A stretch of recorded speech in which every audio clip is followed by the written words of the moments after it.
Archives of Prasar Bharati presents the timeless treasure of golden era.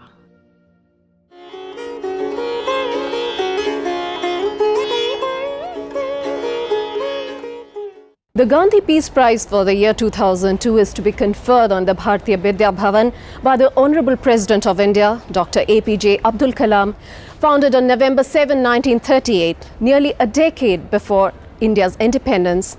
It got the blessings of the father of the nation, Mahatma Gandhi, as well as the stalwarts of the freedom movement. The Bharatiya Vidya Bhavan has grown from small beginnings into a comprehensive all-India intellectual, cultural and educational movement. The Bharatiya Vidya Bhavan was founded by Kulpati Dr. K.M. Munshi with a goal to reintegrate Indian culture.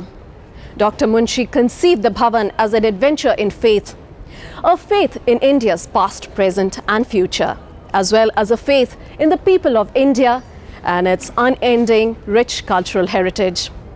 The Bhavan believes that we must be modern in our outlook, but at the same time, we must have a link with the best of values of our ageless culture. The Bhavan is thus open to people belonging to all religions and communities, for it believes that there are elements in all cultures which transcends all barriers and knits people together.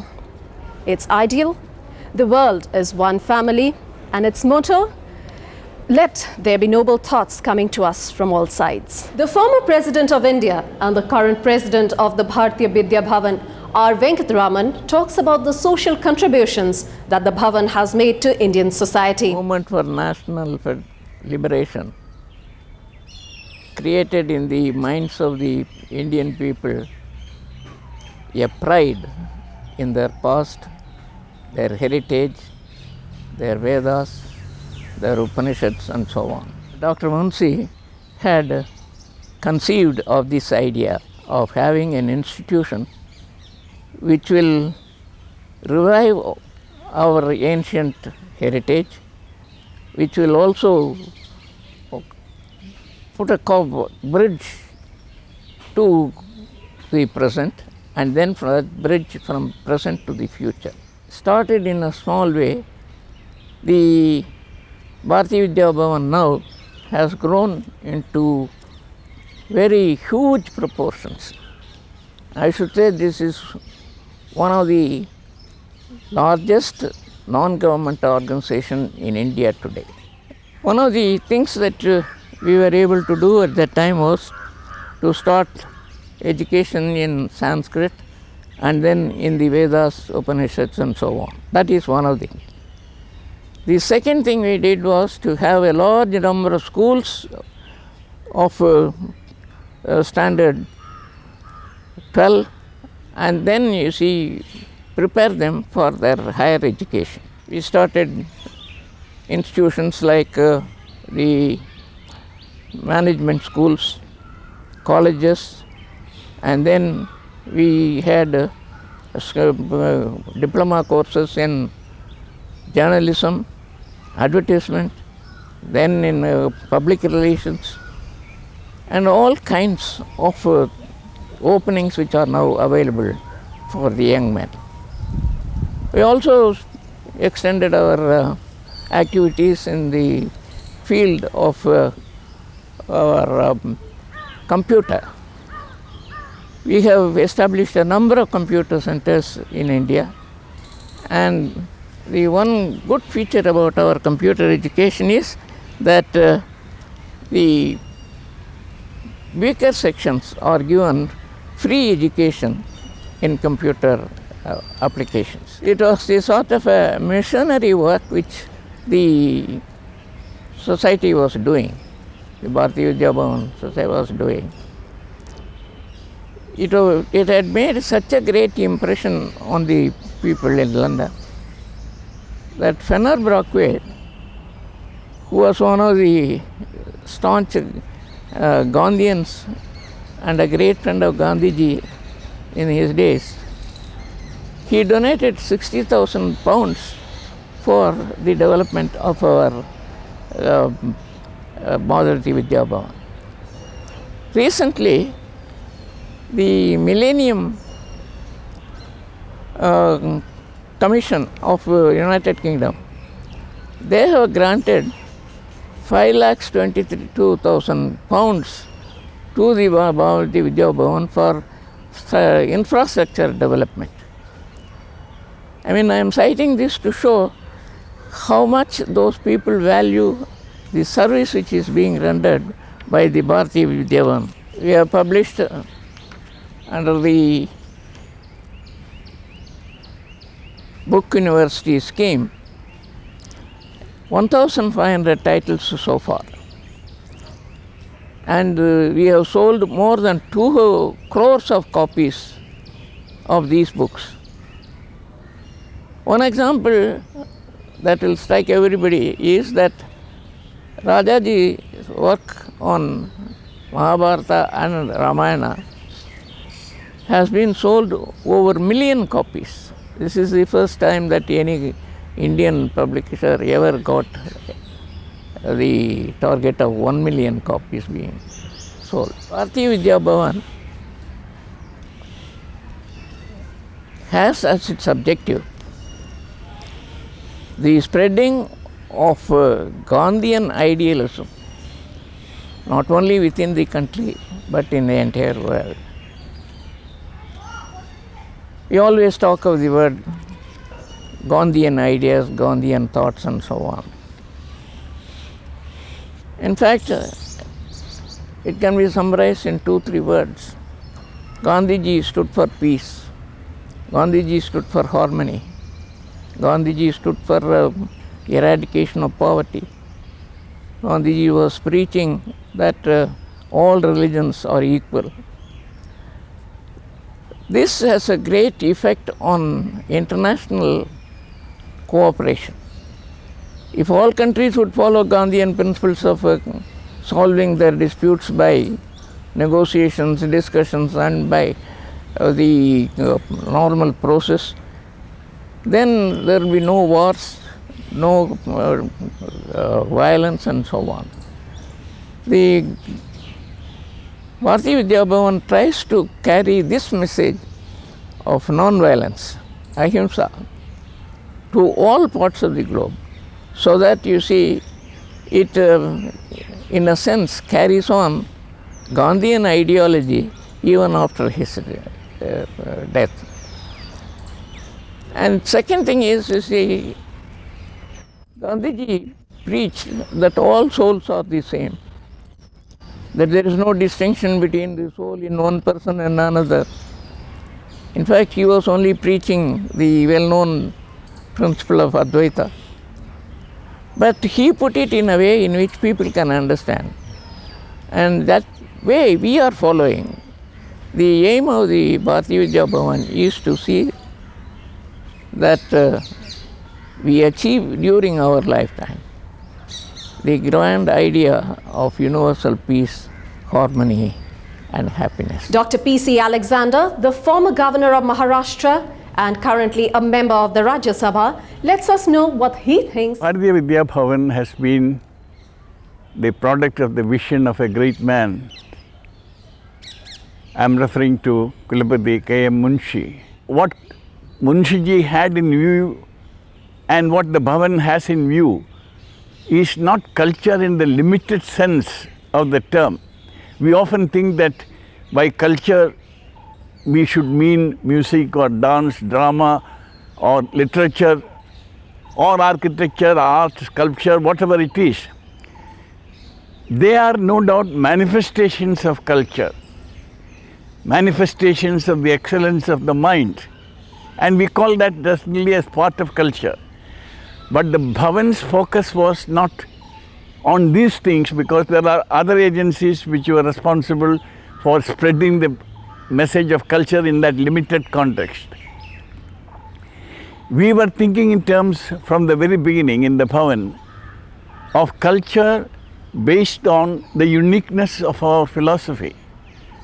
In fact, it is the concept of universality of truth and unity of God, which I would describe as the basic thesis of our culture or basic ingredient of our culture, which the Bhavan stands for. It is this particular aspect of the Vedas and the Upanishads that had attracted the Western scholars like Emerson or Max Muller and others. They were in the search of finding out the real truth in a philosophical sense. And they had only questions but no answers. And when they discovered the Vedas and the Upanishads, first through translated text and later through access to the original text, they found that all the questions they had in mind had their answers in these great books. And that is why they took so much interest in spreading the gospel of Indian culture to the world outside. And even at that time, sorry to say this, our people were not aware of what the Westerners had started understanding about our culture. And that prompted K.M. Munshi to make a conscious effort through an organization and spread this message all over the country and from our country all over the world. And that is what the Bhavan stands for. The concept of tolerance, respect for all religions, the acceptance that there is no exclusiveness in our religion, in Indian religion, for truth. All these things are the precious legacies which have strengthened our civilizational heritage.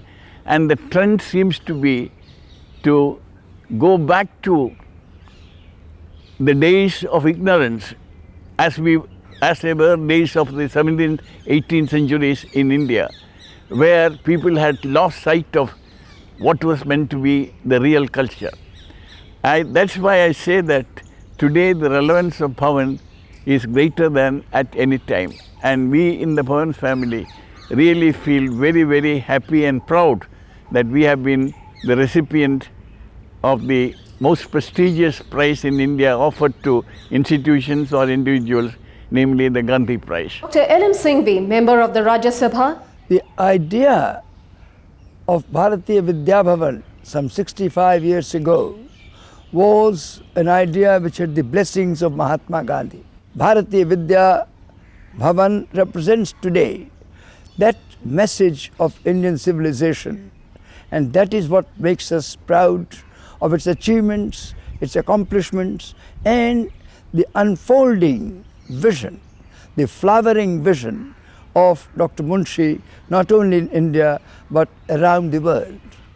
Throughout the world, if defenses of peace are to be constructed in the minds of men, women and children, it is Bharatiya Vidya Bhavan and its message which will have an abiding value. It is the eternal message of India for peace, justice and goodwill. In a sense, Bharatiya Vidya Bhavan's 7 very active international centers, and some of them very active in the countries in which they function, have been the great cultural embassies of India. That people respond to Bharatiya Vidya Bhavan because of the eternal verity and authenticity of this institute of India's cultural heritage. As the tradition says, Sa Vidya Ya Vimuktaye, Bharatiya Vidya is meant to emancipate, to liberate, to blaze new trails and to provide new solutions to old problems. The problems of peace, the problems of justice and the problems of goodwill among men can only be resolved if the message of Bharatiya Vidya Bhavan becomes universal and universally accepted. I think that is the task which the founder of the Bhavan had set for us, and that is the task which is being fulfilled. Vasudhaiva Kutumbakam has been the message of India, and Vasudhaiva Kutumbakam is the message of Bharatiya Vidya Bhavan. The director of the Bharatiya Vidya Bhavan in New Delhi, Sri J. Veera Raghavan, talks about the Gandhian principles which form the basis for the Bhavan. It is a great privilege to serve Bharatiya Vidya Bhavan, founded by Kulapati K.M. Munshi. It has quite appropriately received the Gandhi Peace Prize as Bharatiya Vidya enshrines the ideals for which Gandhi stood and fought for all his life. Bharatiya Vidya, as Munshi defined it, is complete education, covers all aspects of man from cradle to the grave and even beyond. As in contrast to this, modern education deals only with body, mind and intellect. Bharatiya Vidya does not neglect these aspects but goes beyond all these and asks the question of man's existence, purpose, aim and his future. It is a great contribution to human civilization and it is our proud privilege to carry forward this great legacy of K.M. Munshi. Let's now hear what the Executive Secretary of the Bharatiya Vidya Bhavan in Mumbai, Shri Dastur, has to say. Fundamental goals of Bharatiya Vidya Bhavan was set by its founder, Dr. K.M. Munshi, who was a freedom fighter and a great constitutional father of India. These goals were based on Gandhian principles of Sarva Dharma Sambhav, of peace, of love, of compassion, etc. One has to rise above the barriers of caste and creed and religion and language and even nationality. You have to rise above them and see a human being as a human being. That was the basic concept, out of which comes love, tolerance, affection, etc., etc. And that's what Bharatiya Vidya Bhavan has been doing, has been striving to do for all these past 65 years. In Bombay and Chennai, these Sarva Dharma Maitri Yatras were organized, where religious leaders from all communities, Hindu, Muslim, Jains, Buddhists, Sikhs, participated. They were the leaders of these yatras for peace and harmony. And all the top dignitaries of the cultural and educational world of India participated in that yatra, which had a very beautiful effect to improve the communal situation in both the cities. We also, Bharatiya Vidya Bhavan also runs a Sadachar Bharati based on the principles of Mahatma Gandhi to spread the values of correct public life, character building process in the human beings. That's what Sadachar Bharati is trying to do. It also has separate wings of arts and culture for classical music, classical dances, drama and other performing arts. So these are the educational aim of the Bharatiya Vidya Bhavan. Shri M.V. Kamath, Chairman of the Prasar Bharati, puts forth his views on the Bharatiya Vidya Bhavan. It's a great institution. It has been doing some remarkable work and it eminently deserves what it has now been given. Its activities are all over the world and especially India. Let me read out for you some of the facts about this institution. It has a network presently of 115 kendras all over India. Additionally, it has 6 kendras abroad in London, New York, Mexico City, Durban, Sydney and Lisbon. It runs 89 schools, 10 colleges and 40 postgraduate part-time courses. And in all, it runs 315 constituent institutions, a veritable educational empire. It also holds classes in music, dance, drama, and is a pioneer in propagating Indian culture throughout India and in many centers abroad. This must be the only organization which starts its proceedings with prayers from all religions. I have never seen and never come across any other institution which does so. Shri G.S. Negi, the principal of the Bharatiya Vidya Bhavan in New Delhi, speaks of the value-based educational systems of the Bhavan. Bharatiya Vidya Bhavan's school's education is modelled after the basic educational philosophy of Bharatiya Vidya Bhavan given by Dr. K.M. Munshi. His emphasis on formative education and that of the beautiful blending of the Eastern tradition and the modern approaches to education is the basis for all of us to work. Our emphasis has been to inculcate the values among the children, for the values ultimately bring up the personality. The values which are given to us by the India's cultural heritage is one of the important aspects. We have Sarvadharma prayer as a regular part of our daily prayers. We also familiarize children about the cultures of various communities, the literature of different languages in our country. We also have the provision in our schools for children, education of the children with special needs. And we make it a point to expose our children to the various problems and also the possibilities that the country has. Our children are inducted in the leadership with their basic faith in our culture and beautiful national perspective for the future. During its more than 6 decades of existence, the Bharatiya Vidya Bhavan has blossomed into an ever-growing, voluntary, apolitical national movement with an international outlook dedicated to life, literature and culture. We would like to congratulate the Bharatiya Vidya Bhavan on receiving the Gandhi Peace Prize for the year 2002 and hope that they continue to do human service in the fields of art, literature, culture and moral values.